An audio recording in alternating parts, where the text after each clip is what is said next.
Balloon রাজ্যের উল্টোপাল্টা উৎসব। দূর আকাশের অনেক ওপরে মেঘের ঠিক পাশেই ছিল এক আশ্চর্য জায়গা, বেলুন রাজ্য। এই রাজ্যে বাড়ি, রাস্তা, গাছপালা সবই তৈরি বেলুন দিয়ে। কেউ হাঁটলে মাটি নরম হয়ে দুলে উঠত, আর হালকা হাওয়ায় পুরো রাজ্যটা যেন মৃদু নাচতে থাকত। বেলুন রাজ্যে বছরে একবার হতো সবচেয়ে অদ্ভুত আর আনন্দের অনুষ্ঠান, উল্টোপাল্টা উৎসব। এদিনে সব নিয়ম উল্টো হয়ে যেত। যেদিন সূর্য ওঠার কথা সেদিন চাঁদ উঠত, যেদিন সবাই ঘুমাত সেদিন সবাই খেলত। বড়রা হতো শিশু, আর শিশুরা দিত জ্ঞানগর্ভ উপদেশ। রাজ্যের সবচেয়ে কৌতূহলী বাসিন্দা ছিল ছোট্ট বেলুন কন্যা লুনা। তার বেলুন চুল সবসময় রং বদলাত, খুশিতে গোলাপি, চিন্তায় নীল, আর ভয় পেলে ধূসর। এবারের উৎসবে লুনা লক্ষ্য করল অদ্ভুত কিছু ঘটছে। উৎসবের মাঝখানে হঠাৎ করে কয়েকটা বেলুন বাড়ি উল্টো হয়ে আকাশে আটকে গেল।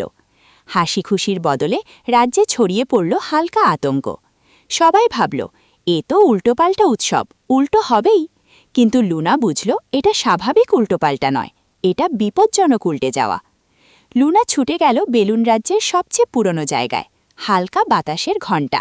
বলা হয় এই ঘণ্টা শুধু তখনই বাজে যখন রাজ্যের ভারসাম্য নষ্ট হয়। লুনা নিজের বুক ভরা সাহস নিয়ে ঘণ্টায় হালকা ছোঁয়া দিল। Tin tin. সাথে সাথে আকাশ থেকে নেমে এলো রঙিন হাওয়া। হাওয়া বলল, উৎসব আনন্দের জন্য, বিশৃঙ্খলার জন্য নয়। কেউ নিয়মের সীমা পেরিয়েছে। লুনা বুঝল কিছু বেলুন বাসিন্দা শুধু মজা করতে গিয়ে রাজ্যের ভারসাম্য নষ্ট করেছে। সে সবার সামনে দাঁড়িয়ে বলল, উল্টোপাল্টা মানে বিশৃঙ্খলা নয়, উল্টোপাল্টা মানে নতুনভাবে ভাবা।